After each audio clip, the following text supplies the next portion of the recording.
Bismillahir Rahmanir Rahim. Dear students and learners, I would like to say welcome in today's lecture.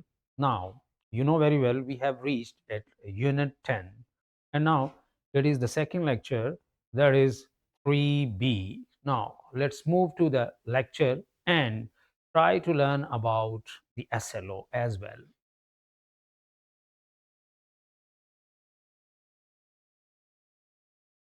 This is our today's lecture, that is lecture number 3B, and competence is the same, that is reading and critical thinking.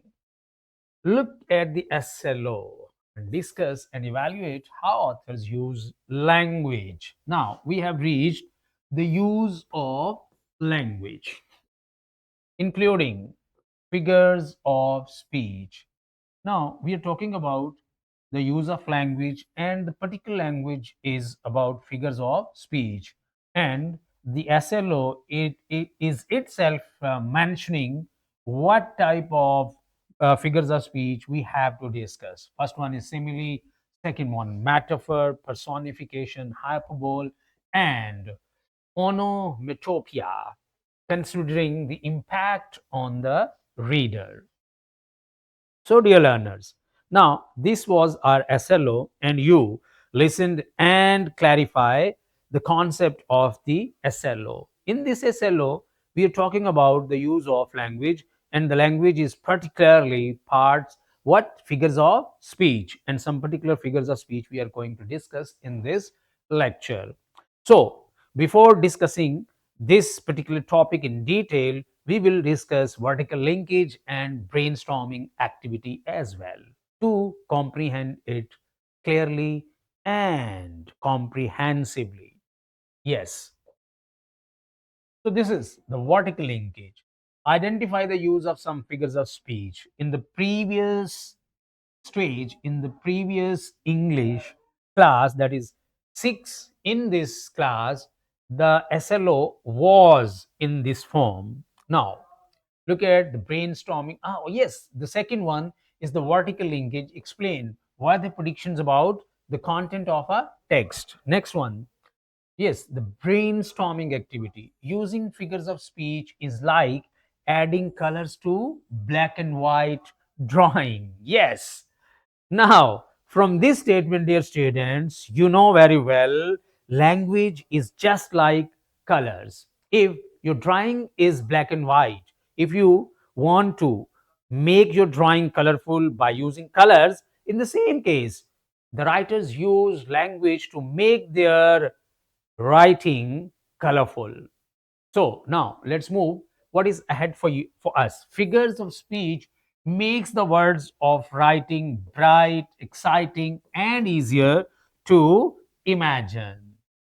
So now, from this second statement, we have learned that figures of speech provides, gives, and evokes colorful and imagination and clear the imagination and makes picture that are colorful in the minds of the reader. Now, move ahead and try to learn in detail about this particular topic. Yes. First of all, what is special language? Means the special language we know very well, that is figures of speech according to the SLO.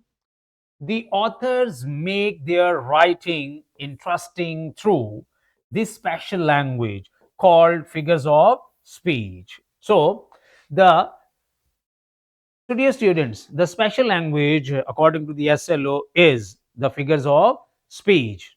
Now we have discussed what is the special language. Now, uh, let's move to the next slide and have some more concept of the special language. Yes, what is special language? Writers use special words and phrases to make writing interesting, exciting, and clear to understand. Figures of speech are one kind of special language. They help the reader imagine, feel, or understand what the writer wants to say. So, this is special language. So, dear students, once again, we second the previous concept. The according to the SLO, what is the special language? The special language is here, which we are going to discuss. That is parts of sorry, figures of speech. Now move to the next slide and want to learn more about this particular topic. Yes, first figure of speech is simile. You know, simile. What is simile?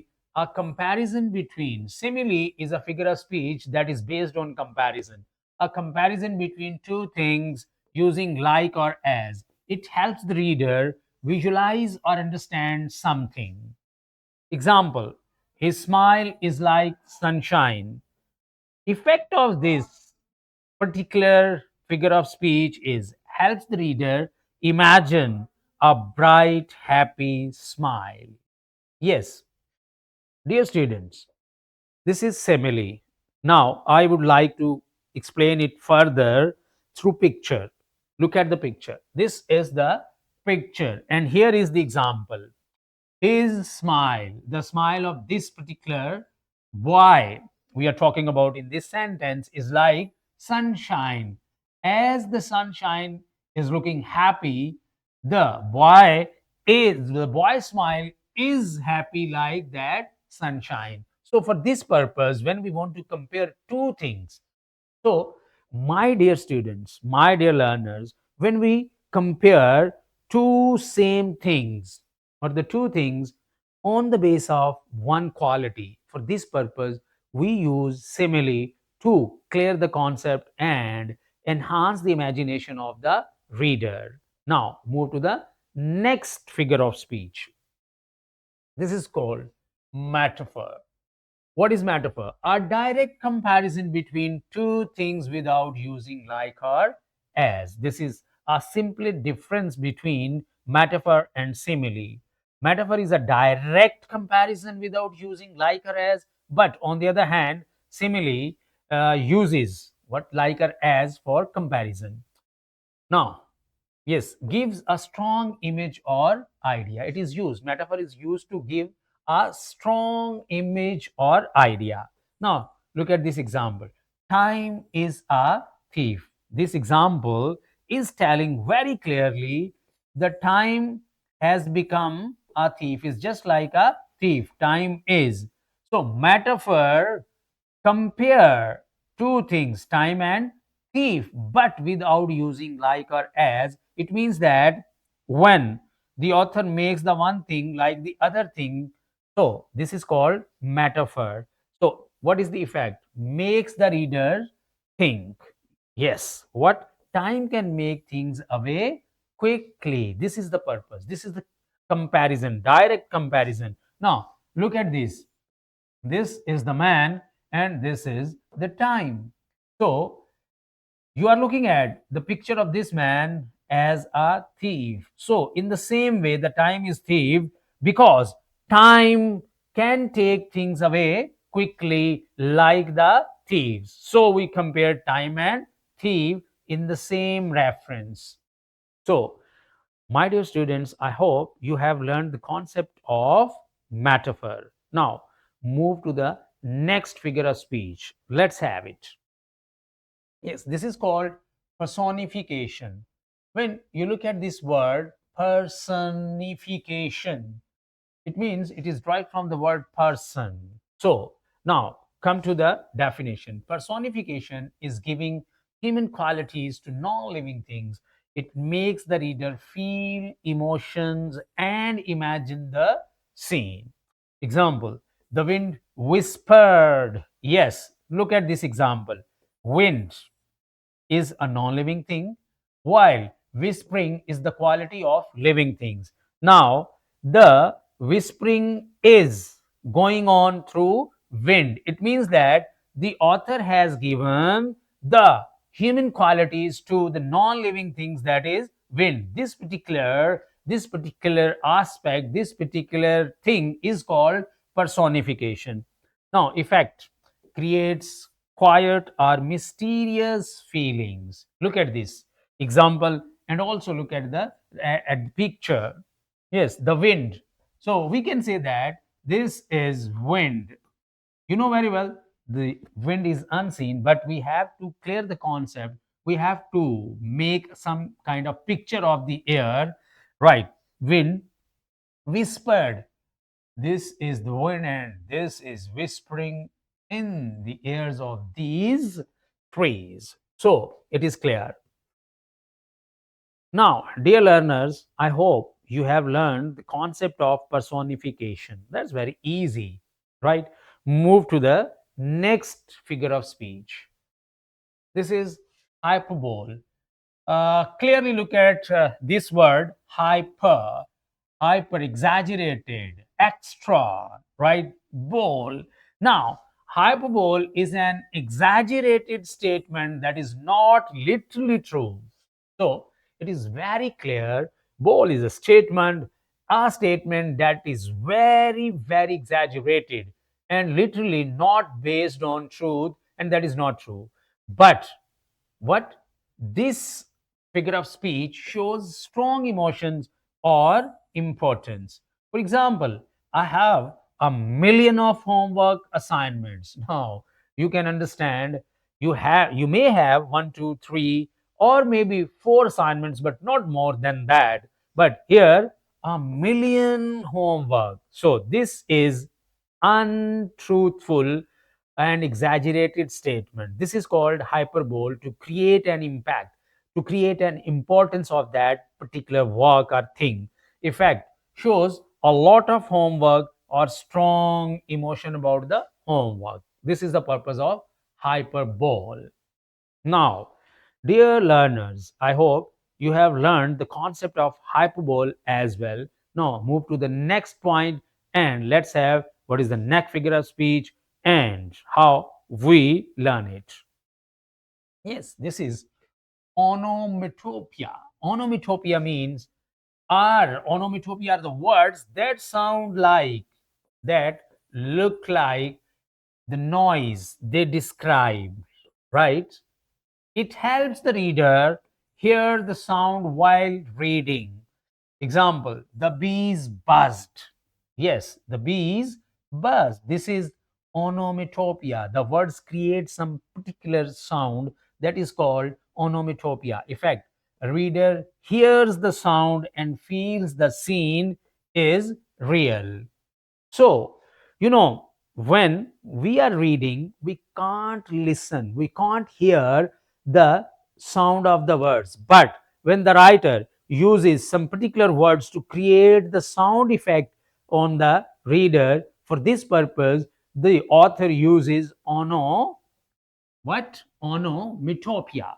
So, I hope so. You have learned clearly about the concept of this figure of speech. Now, move to the next figure of speech. Yes, these are all the figures of speeches we have discussed. Why authors use figures of speech? Now, we have reached at this stage why the authors use figures of speech. First of all, to create images in the reader's mind. That's obvious. To make writing interesting and exciting, to show emotions clearly, to help the reader understand ideas better. And the next point is to add sound effects or emphasis. So, dear learners, for these reasons, for these purposes, the authors use figures of speech. So, now look at this quick reminder table. How we can compare and remind all these figures of speech. First of all, look at this simile. How we can identify, how we can remind the simile. Whenever the statement has the words, clue words like or as, her smile is like sunshine. So this word like is telling us this is simile. Now, effect, bright and happy. Metaphor, no, like, or as. The statement which don't have the words like or as. Time is a thief. Next one, personification. Human action. What does it mean? Human qualities are given to the non-human things.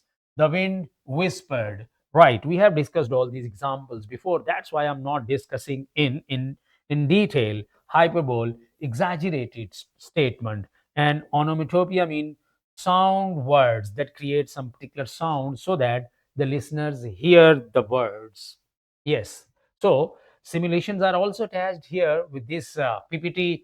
Now you can, for the further clarification of your concept, now worksheets are also attached with this PPT. Our resources are present in the form of PPT, worksheets, skill sheets, question bank, and lesson plans. Now, students, you must get advantage from are these resources. This is all about our today's lecture. Thank you so much for listening and clearing your concept.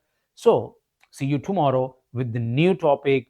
And for this time, at this time, I would like to have goodbye. Take care of yourself. Allah Hafiz.